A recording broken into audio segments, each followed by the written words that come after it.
Hi all, welcome to Riju and PSK online classes. In this session, we are going to discuss Unit 14 and it is Environmental Chemistry. Environmental Chemistry.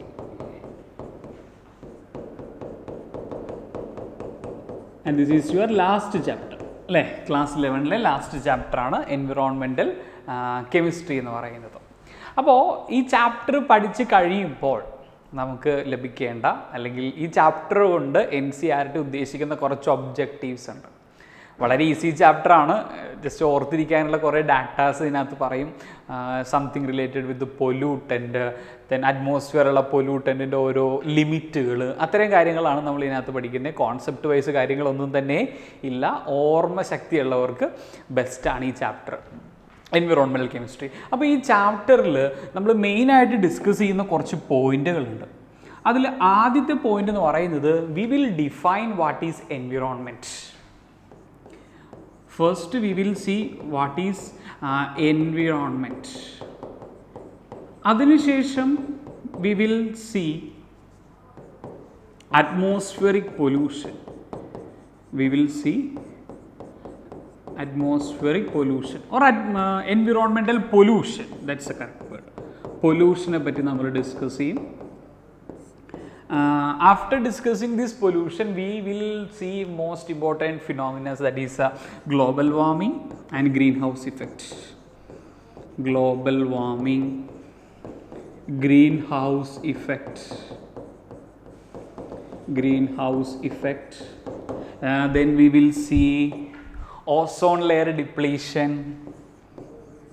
Ozone layer depletion. What is ozone layer depletion, അതിൻ്റെ after effect കാര്യങ്ങൾ. Then we will discuss water pollution. Water pollution, its effect. Then international standards for drinking water. International standard for drinking water. International standards for drinking water. Then towards the end of the chapter we will discuss soil pollution. Soil pollution. പിന്നെ ഈ പൊല്യൂഷൻസിനെയൊക്കെ നമുക്ക് എങ്ങനെ control ചെയ്യാം, how we can reduce this pollution. നമുക്കൊരിക്കലും ഇതിനെയൊന്നും എന്ത് ചെയ്യാൻ പറ്റത്തില്ല, കംപ്ലീറ്റ്ലി റിമൂവ് ചെയ്യാൻ പറ്റത്തില്ല. How we can reduce the pollution, അത്തരം കാര്യങ്ങൾ കാണും നമ്മൾ. Steps to reduce pollution. Steps to reduce pollution, and towards the end we will see about green chemistry. Green chemistry. അപ്പോൾ ഇത്രയും കാര്യങ്ങളാണ് ഈ ചാപ്റ്ററിൽ നമ്മൾ പഠിക്കാൻ ഉദ്ദേശിക്കുന്ന കാര്യങ്ങൾ. സോ നമുക്ക് ഫസ്റ്റ് നോക്കാം, what is environment. What is environment? The term environment എന്ന് പറയുന്നത് it encompasses all living and non-living things naturally occurring in the earth. Environment encompasses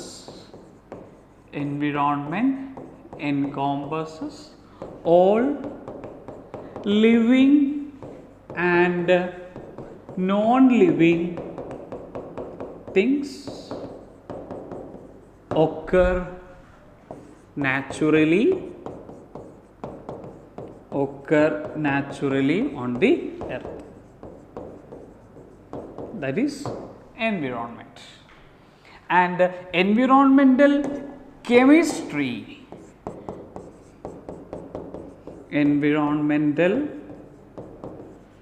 chemistry deals with the study of origin, reactions, transport, effects and fate of chemical species in the surroundings.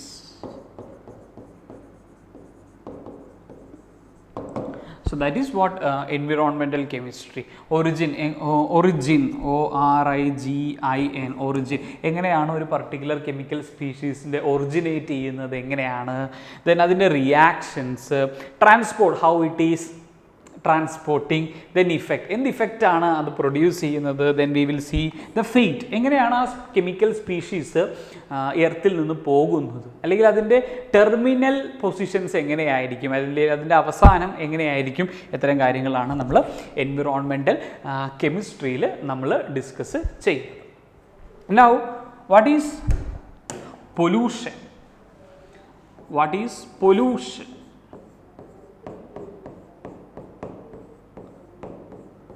The term pollution stands for, നമ്മുടെ അറ്റ്മോസ്ഫിയറിൽ ഒരു particular chemical സ്പീഷീസിനും permissible ആയിട്ടുള്ള ഒരു അളവുണ്ട്.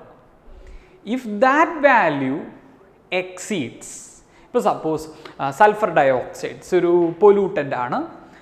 Pollutant ആ term നമ്മൾ define ചെയ്യുന്നുണ്ട്. അപ്പോൾ ഒരു chemical സ്പീഷീസിന് നമ്മുടെ എർത്തിലെ പ്ലാന്റ്സിനെ, ആനിമൽസിനെയും ഹ്യൂമൻ ബീയിങ്സിനെയൊക്കെ അഫക്റ്റ് ചെയ്യാത്ത ഒരളവിലാണ് എങ്കിൽ നോ പ്രോബ്ലം. പക്ഷേ എപ്പോഴെങ്കിലും അത്തരം കെമിക്കൽ സ്പീഷീസിൻ്റെ അളവ് ആ പെർമിസിബിൾ ലിമിറ്റിനേക്കാൾ കൂടുതലായി പോയി കഴിഞ്ഞാൽ it will produce some undesirable changes in the environment, and that condition is called pollution. So pollution is defined as that condition where the concentration of a substance exceeds the permissible value and causes after effects or harmful effect in the environment. Condition where substances cause harmful effects on environment. This is pollution. Condition where substances cause harmful effect on environment. ഈ ചാപ്റ്ററിൽ നമ്മുടെ ഈ environmental chemistry എന്ന് പറയുന്ന ഈ ചാപ്റ്ററിൽ നമ്മൾ 3 തരത്തിലുള്ള പൊല്യൂഷൻസിനെ പറ്റിയാണ് ഡിസ്കസ് ചെയ്യുന്നത്. അതിൽ first one atmospheric pollution.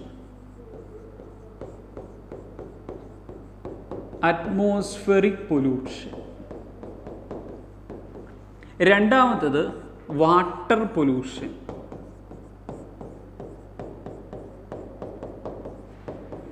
Third one is soil pollution.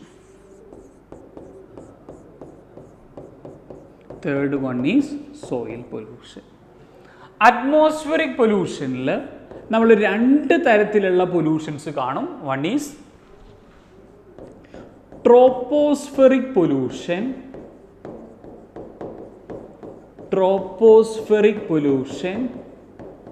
and stratospheric pollution.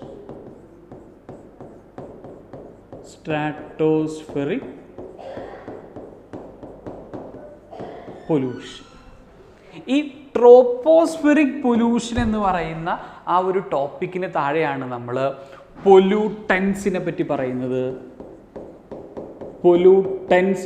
പറയുന്നത്. ദെൻ ഗ്രീൻ ഹൗസ് ഇഫക്റ്റ് പറയുന്നു, ഗ്ലോബൽ വാർമിംഗ് പറയുന്നു, then acid rain, then smog മുതലായ കാര്യങ്ങൾ നമ്മൾ ട്രോപ്പോസ്ഫെറിക് പൊല്യൂഷൻസിലാണ് ഡിസ്കസ് ചെയ്യുന്നത്. ദെൻ സ്ട്രാറ്റോസ്ഫെറിക് പൊല്യൂഷനിലേക്ക് വരുമ്പോൾ stratospheric pollution we will discuss ozone layer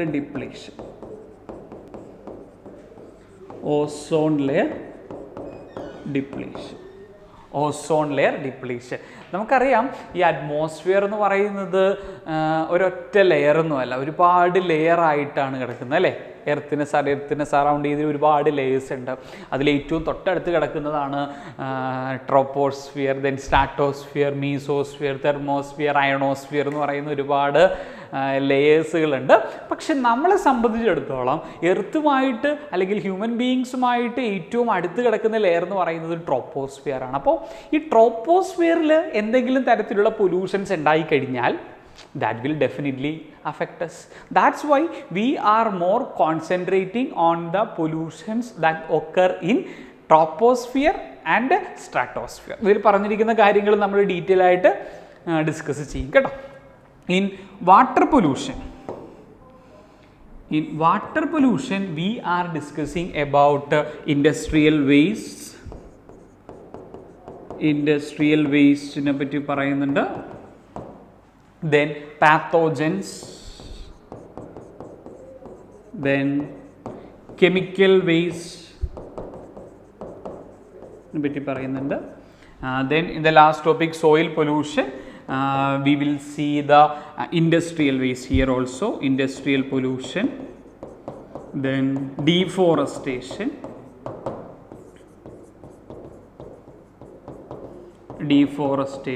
etc. അപ്പോൾ ഇത്രയുമാണ് നമുക്ക് പൊല്യൂഷൻസ് എന്ന് പറയുന്ന ഒരു ടോപ്പിക്കിൽ ക്ലാസിഫൈ ചെയ്തിരിക്കുന്നത് പൊല്യൂഷൻ. ദെൻ ഇത്രയും കാര്യങ്ങളാണ് നമ്മൾ ഈ ചാപ്റ്ററിൽ കൂടുതലായിട്ട് ഇനി കാണാനായിട്ടും പോകുന്നത്. Okay, now environmental polluting agents. So agents for pollution, agents for pollutions, that is those substances which are responsible for the pollutions, and these agents can be chemical agents, then physical agents and biological agents.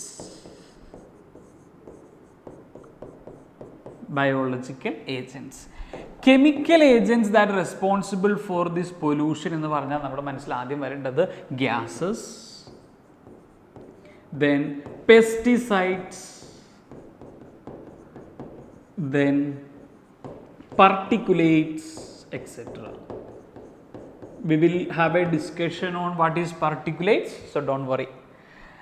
Physical agents examples: heat,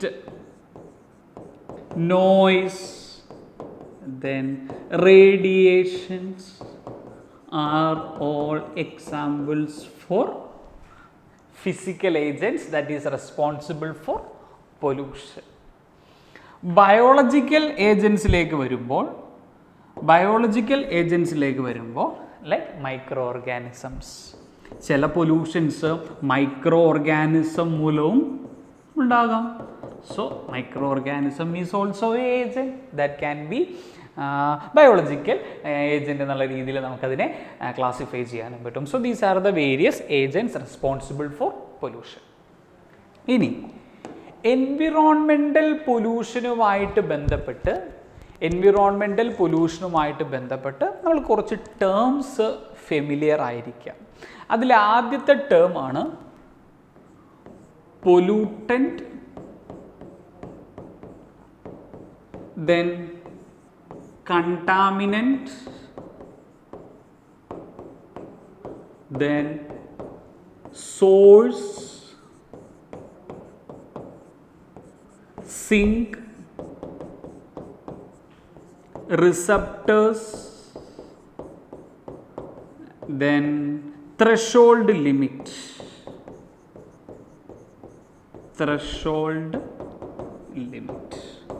അപ്പോൾ these are the common terms related to environmental pollution. ഇനി നമുക്ക് ഓരോ ടേമും detail ആയിട്ട് നോക്കാം. So very first one is pollutant. പേരിൽ തന്നെ ഉണ്ട് what is pollutant. Any substances that cause pollution. Substances that cause pollution. Substances that cause pollution.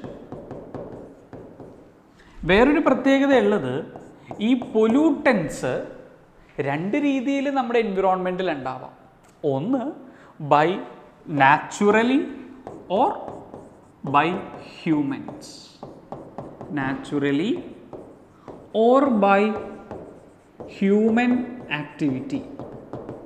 അതായത് നമ്മളിപ്പോൾ വോൾക്കാനോ ഒക്കെ കേട്ടിട്ടില്ലേ നിങ്ങൾ? വോൾക്കാനിക് ഇറപ്ഷൻസ് ഒക്കെ ഉണ്ടാകുന്ന സമയത്ത് സൾഫർ ഡയോക്സൈഡ് പോലുള്ള ഗ്യാസുകൾ പ്രൊഡ്യൂസ് ചെയ്യുന്നുണ്ട്. അത് നമ്മളാരെങ്കിലും പ്രൊഡ്യൂസ് ചെയ്യുന്നതാണോ? അല്ല, അത് നാച്ചുറലി പ്രൊഡ്യൂസ് ചെയ്ത ഒരു ഫിനോമിനനാണ്. അതിൻ്റെ ഫലമായിട്ട് പൊല്യൂട്ടൻ്റ് ഉണ്ടാകുന്നുണ്ട്. So pollutant rises from natural process or by human activity. Now ഈ pollutants can be solid,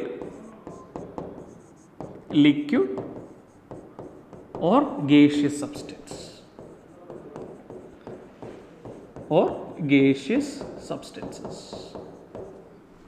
solid ആയിട്ട് മൊബൈൽ ഫോൺസ് ഒക്കെ ഒരുപാട് നമ്മൾ യൂസ് ആൻഡ് ത്രോ എന്ന രീതിയിലേക്ക് എത്തിയിരിക്കുന്നതാവും.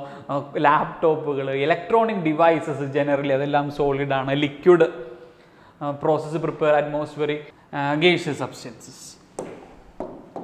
ദെൻ വേറെ ഗേഷ്യസ് സബ്സ്റ്റൻസിന് എക്സാമ്പിൾസ് നമ്മൾ പറഞ്ഞു അല്ലേ? സൾഫർ ഡയോക്സൈഡ്, കാർബൺ ഡയോക്സൈഡ്, ഇതെല്ലാം പൊല്യൂട്ടൻറ്റുകളാണ് അല്ലേ? Substances that cause pollution. Now ചില പൊല്യൂട്ടൻറ്റുകൾ ബയോഡീഗ്രേഡബിൾ ആവാം അല്ലെങ്കിൽ നോൺ ബയോഡീഗ്രേഡബിൾ ആവാം. Pollutants can be biodegradable or non-biodegradable.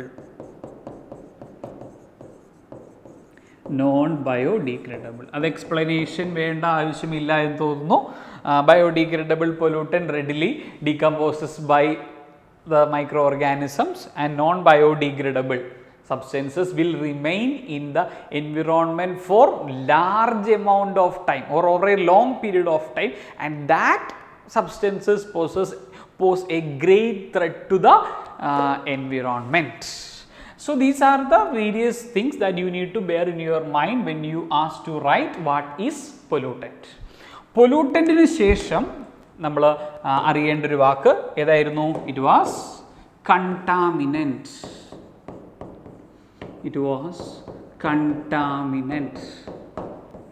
Now what is contaminant? Contaminant എന്ന് പറയുന്നത് these are substances that do not occur in the nature by itself. Naturally occur ചെയ്യുന്ന ഒരു substance അല്ല. പിന്നെ എങ്ങനെയായിരിക്കും? It is introduced in the atmosphere by human activity. Do not enter into atmosphere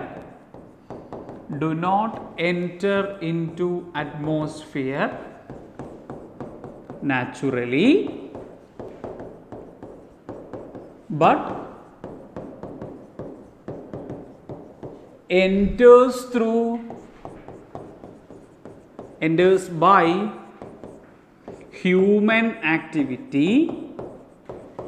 enters by human activity and cause adverse effect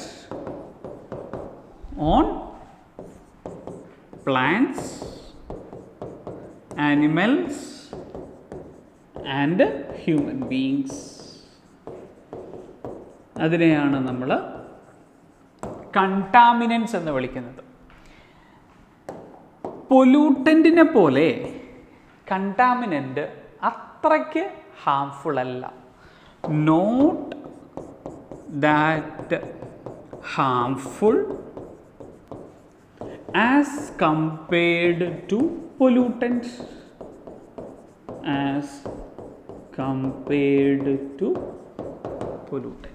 that means ചില കണ്ടാമിനൻറ്റുകൾ harmful ആണ്, like mobile phones പോലെയുള്ള ആളുകൾ, ദെൻ പേപ്പർ പോലുള്ള സബ്സ്റ്റൻസുകൾ, അതത്ര ഹാംഫുൾ അല്ല.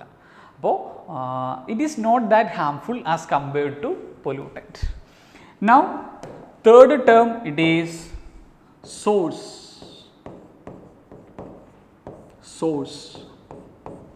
Source means It is the site from which a chemical species enters into the atmosphere. It is the site from which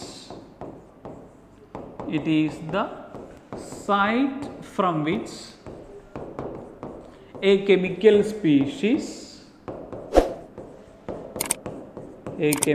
species enters into the environment.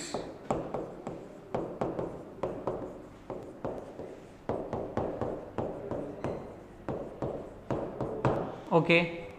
Now after this source, next one is sink.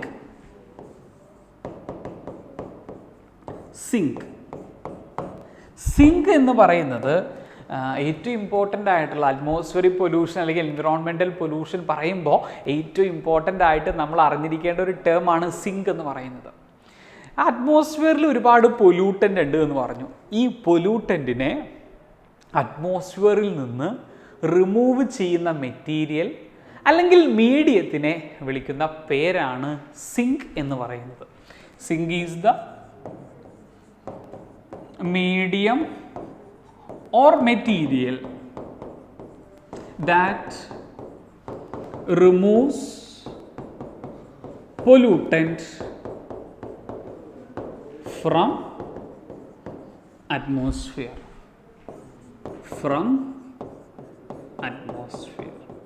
Example പറയാനാണ് എങ്കിൽ നമ്മൾ പറയുമ്പോൾ marble കേട്ടിട്ടില്ല, limestone. Marble will act as a sink for atmospheric sulfuric acid. Marble act as a sink for atmospheric sulfuric acid. നമ്മൾ acid rain കൊണ്ട് താജ്മഹലിൻ്റെ beauty നഷ്ടപ്പെട്ടു എന്നൊക്കെ പറഞ്ഞ് കേട്ടിട്ടുണ്ട്. കാരണം അറ്റ്മോസ്ഫിയറിൽ സൾഫ്യൂരിക് ആസിഡ് മഴ പെയ്യുമ്പോൾ വന്നിട്ടുണ്ടെങ്കിൽ അത് നമ്മുടെ കാൽഷ്യം കാർബണേറ്റ് അത് വെച്ചിട്ടാണല്ലോ താജ്മഹൽ, അപ്പോൾ അവരൊക്കെ അഫക്റ്റഡ് ആവാനുള്ള സാധ്യതയുണ്ട്. So marble. Then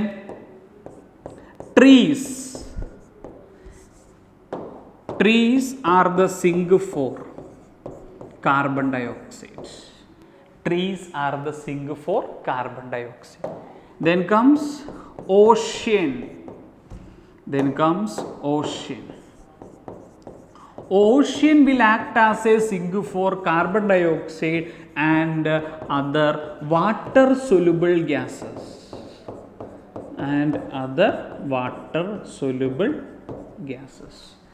And here comes the last sink. It is groundwater.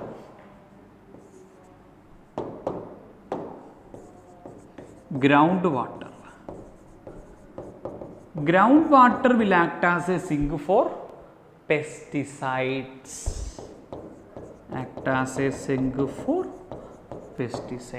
So these are the various sink mentioned in our NCERT textbook.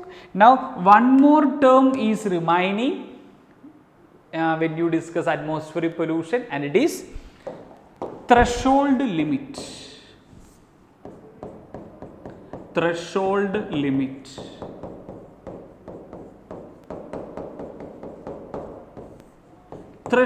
limit എന്ന് പറയുമ്പോൾ നമ്മൾ ഓൾറെഡി ഈ ടേം പറഞ്ഞതാണ്.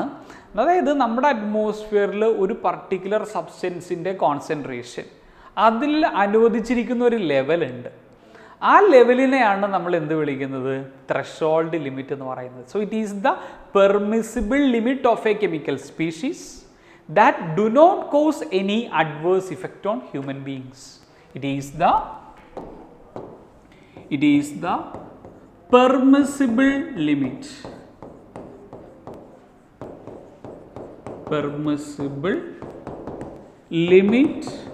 Of a substance that do not cause any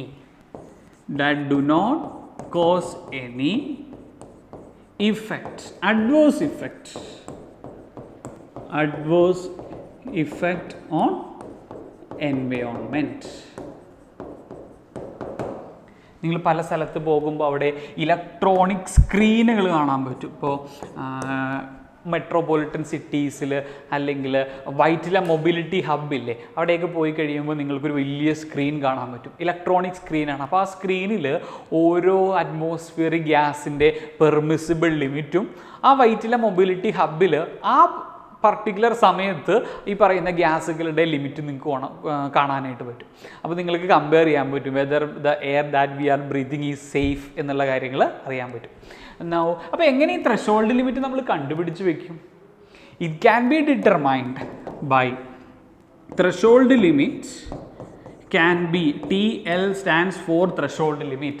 Threshold limit can be determined by studies on, നമ്മൾ എന്ത് കാര്യവും ആനിമൽസിൻ്റെ പുറത്താണ് അല്ലേ, determined by studies on animals, determined by studies on animals. Then medical knowledge, surveys and by certain experiments. അപ്പോൾ ഇത്രയും കാര്യങ്ങളാണ് നമുക്ക് അറ്റ്മോസ്ഫിയറിക് പൊല്യൂഷൻ ഡിസ്കസ് ചെയ്യുമ്പോൾ, എൻവിറോൺമെൻറ്റൽ പൊല്യൂഷൻ ഡിസ്കസ് ചെയ്യുമ്പോൾ നമ്മൾ അറിഞ്ഞിരിക്കേണ്ട ഏറ്റവും ഇമ്പോർട്ടൻ്റ് ആയിട്ടുള്ള കുറച്ച് ടേംസുകൾ. ഇനി നമ്മൾ ഡിസ്കസ് ചെയ്യാൻ പോകുന്നത് നമ്മൾ എന്തിനായിരിക്കും ഈ ചാപ്റ്റർ പഠിക്കുന്നത്? What is the importance of studying about pollution? Reason ഇത്രയേ ഉള്ളൂ,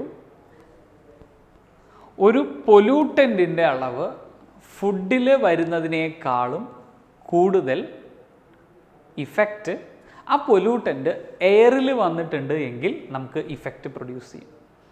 so why air pollution is important എന്ന് ചോദിച്ചാൽ നമ്മുടെ ആൻസർ ഇത്രയേ ഉള്ളൂ, we need 12 to 15 times more air than food. അപ്പോൾ അത്രയും അളവിൽ എയർ നമുക്ക് വേണമെന്നിരിക്കെ വളരെ കുറച്ച് എമൗണ്ടിലാണെങ്കിൽ കൂടെയും പൊല്യൂട്ടൻ്റ് ഉണ്ട് എങ്കിൽ that will cause a great effect on all the living beings and even on the nature. Okay, അതുകൊണ്ടാണ് എയർ പൊല്യൂഷൻ ഇത്രയ്ക്കും ഇമ്പോർട്ടൻസ് അതിന് കിട്ടുന്നത്. ഇനി നമ്മൾ കാണാൻ പോകുന്നത് 2 തരത്തിലുള്ള പൊല്യൂട്ടൻറ്റുകളാണ്. It is or they are primary and secondary pollutants. Primary and secondary pollutants. പേര് കേട്ടിട്ട് എന്താണ് നിങ്ങൾക്ക് മനസ്സിലാവുന്നത്? Primary pollutant. പ്രൈമറി പൊല്യൂട്ടൻ്റ് എന്ന് പറഞ്ഞാൽ ഇത്രയേ ഉള്ളൂ, those pollutants which are directly emitted from the source. Those pollutants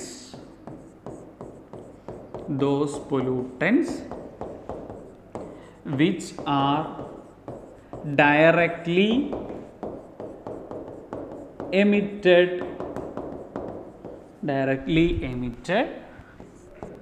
from the source. Once ഈ പൊല്യൂട്ടൻറ്റുകൾ അറ്റ്മോസ്ഫിയറിൽ എൻ്റർ ചെയ്ത് കഴിഞ്ഞാൽ they will remain as such in the environment for a very long time. So അത്തരം പൊല്യൂട്ടൻറ്റുകളെയാണ് പ്രൈമറി പൊല്യൂട്ടൻറ്റ്. എക്സാമ്പിൾ പറയുകയാണെങ്കിൽ like ash, dust, smoke, sulphur oxide, carbon monoxide. Then ഈ carbon monoxide ഒക്കെ ഡയറക്റ്റ്ലി സോഴ്സിൽ നിന്ന് വരുന്നതാണ് അല്ലെ, incomplete combustion of carbon monoxide. Then ammonia, hydrocarbons, radioactive substances.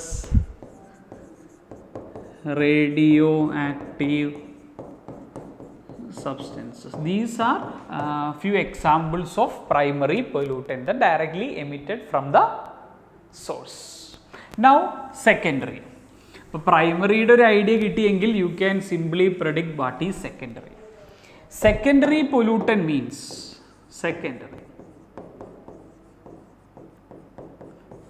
these are not directly emitted from source. Not directly not directly emitted from source. പിന്നെ അവരെങ്ങനെയായിരിക്കും അറ്റ്മോസ്ഫിയറിൽ വരുന്നത്, എൻവിറോൺമെൻറ്റിൽ വരുന്നത്? They enters into the atmosphere, secondary pollutant ആണ്. They enters into the atmosphere by the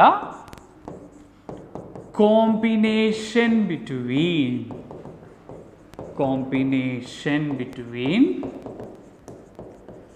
primary pollutant and atmospheric constituents.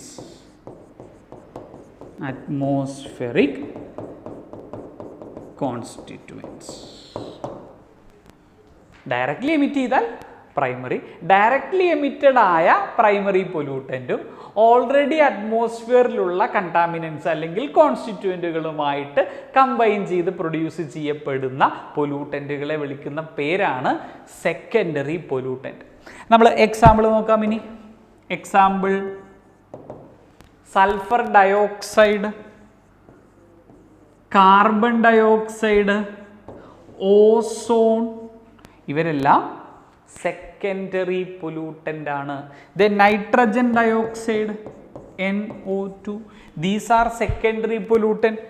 എങ്ങനെയാണ്? SO2, not SO2, it is SO3, sulphur trioxide ആണ്. എങ്ങനെയായിരിക്കും sulphur trioxide വരുന്നത്? നമുക്കറിയാം SO2, sulphur dioxide, it is the primary pollutant formed when sulfur containing fossil fuels are burned, അല്ലെങ്കിൽ volcanic eruptions വരുമ്പോൾ directly സോഴ്സിൽ നിന്ന് emit ചെയ്യുന്ന ഗ്യാസാണ് സൾഫർ ഡയോക്സൈഡ്. അപ്പോൾ അത് പ്രൈമറി അല്ലേ? അതെ. ഈ സൾഫർ ഡയോക്സൈഡ് ഓക്സിഡൈസ് ചെയ്ത് എന്തായി മാറുന്നു? SO3 ആയി മാറുന്നു. So SO3 is formed by the combination between a primary pollutant and atmospheric constituent.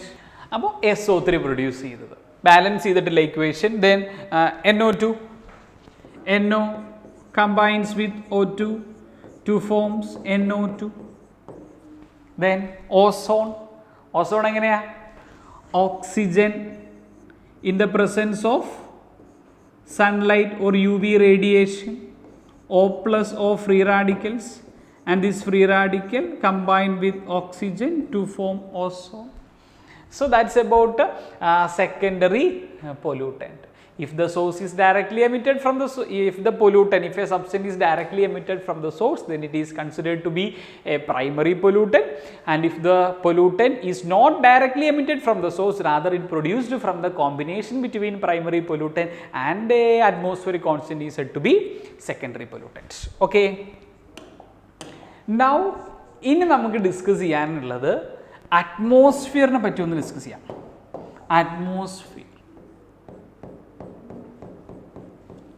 Atmosphere വളരെ ബേസിക് ആയിട്ടുള്ള കാര്യമാണ്. Atmosphere it's A layer that surrounds the earth എന്നൊക്കെ നമ്മൾ വളരെ ബേസിക് ആയിട്ട് പറയും. ഈ എർത്തിനെ സറൗണ്ട് ചെയ്ത് ഒരുപാട് ലേയേഴ്സ് ഉണ്ട്. ഈ ലേയേഴ്സിനെല്ലാം ഒരേ ലെങ്തോ അല്ലെങ്കിൽ ഒരേ ഹൈറ്റോ ഒരേ തിക്നെസ്സോ ഒന്നുമല്ല. Troposphere, stratosphere, thermosphere, ionosphere, mesosphere, അങ്ങനെ ഒരുപാട് ലെയേഴ്സ് നമ്മുടെ ഉണ്ട്. ഓരോ ലെയേഴ്സിനും ഓരോ തിക്നെസ് ആണ്. സോ കൺസിഡർ ഇതൊരു എർത്താണ് എന്ന് വിചാരിച്ചാൽ, ദിസ് ഇസ് എൻ എർത്ത്. ഓരോ ലെയറുകളുണ്ട്. The very first layer, that is the very layer which is closest to the earth surface. It is troposphere. ഈ ട്രോപ്പോസ്ഫിയറിൻ്റെ പ്രത്യേകത എന്ന് പറയുന്നത് അതിൻ്റെ ഹൈറ്റ് എന്ന് പറയുന്നത് 10 കിലോമീറ്റേഴ്സാണ്. എർത്തിൻ്റെ സർഫസിൽ നിന്ന് നിയർലി 10 കിലോമീറ്റേഴ്സാണ് ട്രോപ്പോസ്ഫിയറിൻ്റെ ഹൈറ്റ് എന്ന് പറയുന്നത്. ഈ ട്രോപ്പോസ്ഫിയറിന് പുറത്തായിട്ട് വേറെ ഒരു ലെയർ ഉണ്ട്. It is stratosphere.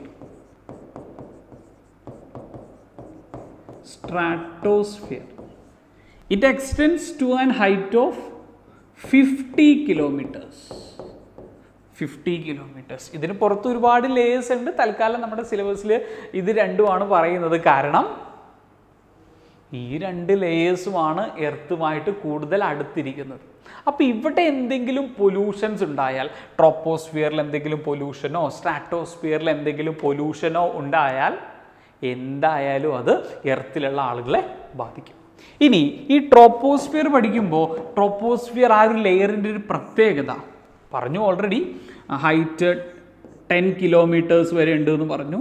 It is A turbulent, ട്രോപ്പോസ്ഫിയറിൻ്റെ പ്രത്യേകതയാണ് it's A turbulent dusty zone of air. Dusty zone of air that contains much water vapor and clouds.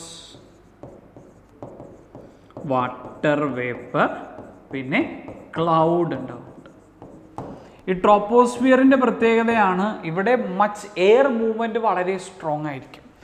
In the troposphere you can have strong air movement.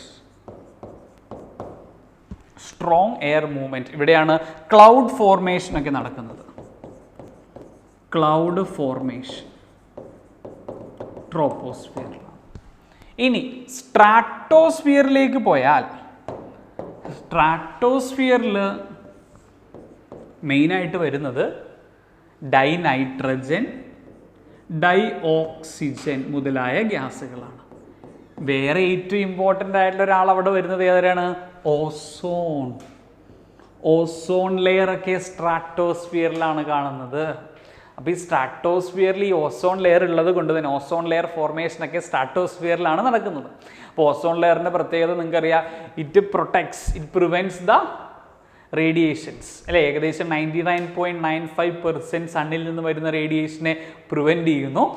And that prevent us from harmful radiation. അപ്പോൾ സ്ട്രാറ്റോസ്ഫിയറിനും ട്രോപ്പോസ്ഫിയറിനും role ഉണ്ടോ എന്ന് ചോദിച്ചാൽ they have high role. Then ഈ സ്ട്രാറ്റോസ്ഫിയറിൽ little water vapour ഉണ്ട് കേട്ടോ.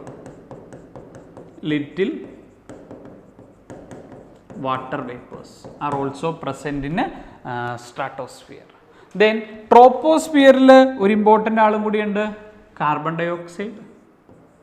കാർബൺ ഡൈ ഓക്സൈഡ് നിങ്ങൾക്ക് ട്രോപ്പോസ്ഫിയറിൽ കാണാനായിട്ട് പറ്റും. അപ്പോൾ ഇനി നമ്മൾ ഡിസ്കസ് ചെയ്യാൻ പോകുന്നത് ട്രോപ്പോസ്ഫെറിക് പൊല്യൂഷൻ, അതിനുശേഷം stratospheric pollution. So tropospheric pollution. Tropospheric pollution. So what is tropospheric solution എന്ന് പറഞ്ഞാൽ it is the condition of the environment produced by certain substances that have strong adverse effect in humans. അപ്പോൾ അത്തരം സബ്സ്റ്റൻസുകളെ നമ്മുടെ എൻവിറോൺമെൻറ്റിന് threat ആവുന്ന സബ്സ്റ്റൻസുകൾ, it can be solid and gaseous substances. ഏറ്റവും important ആയിട്ടുള്ള ഗേഷ്യസ് പൊല്യൂട്ടൻറ്റുകൾ നമ്മൾ പറയുകയാണ് എങ്കിൽ, ഗേഷ്യസ് പൊല്യൂട്ടൻസ് പറയുകയാണ് എങ്കിൽ that includes oxides of sulfur, that include oxides of sulfur, that include oxides of nitrogen,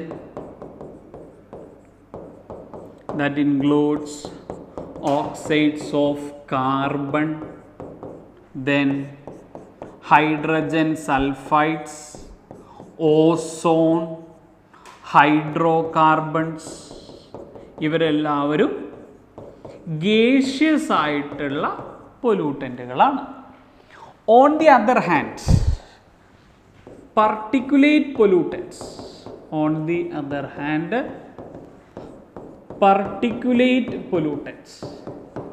particulate pollutantകളുടെ എക്സാമ്പിൾ പറഞ്ഞാൽ you have smoke, dust, smog, fumes,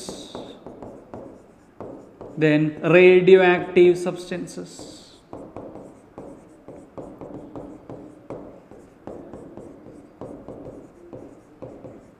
radioactive substances. So these are the major gaseous pollutant and particulate pollutant which are responsible for tropospheric pollution. അപ്പോൾ ഈ സെഷനിൽ നമ്മൾ വളരെ introduction കാര്യങ്ങളാണ് നമ്മൾ discuss ചെയ്തത്. ഇനി വരുന്ന സെഷനിൽ നമ്മൾ ഓക്സൈഡ്സ് ഓഫ് സൾഫർ, അതിൻ്റെ എവിടെയൊക്കെയാണ് സോഴ്സുകൾ, സിങ്ക്, എന്തൊക്കെ ഇഫക്റ്റുകളാണ് ഓക്സൈഡ്സ് ഓഫ് സൾഫർ പ്രൊഡ്യൂസ് ചെയ്യുന്നത്, nitrogen, carbon, then we will have A discussion on green house effect, global warming. അപ്പോൾ ഈ ചാപ്റ്ററിൻ്റെ തുടക്കത്തിൽ പറഞ്ഞതുപോലെ വലിയ കോൺസെപ്റ്റ് വൈസ് ഒരു ചാപ്റ്റർ അല്ല ഇത്, നമുക്ക് ഓർത്തിരിക്കാനുള്ള കുറച്ച് കാര്യങ്ങളാണ്. അത് നിങ്ങൾ ലോവർ ക്ലാസ്സുകളിൽ പഠിച്ചിട്ടുള്ളതുമാണ്. So thank you.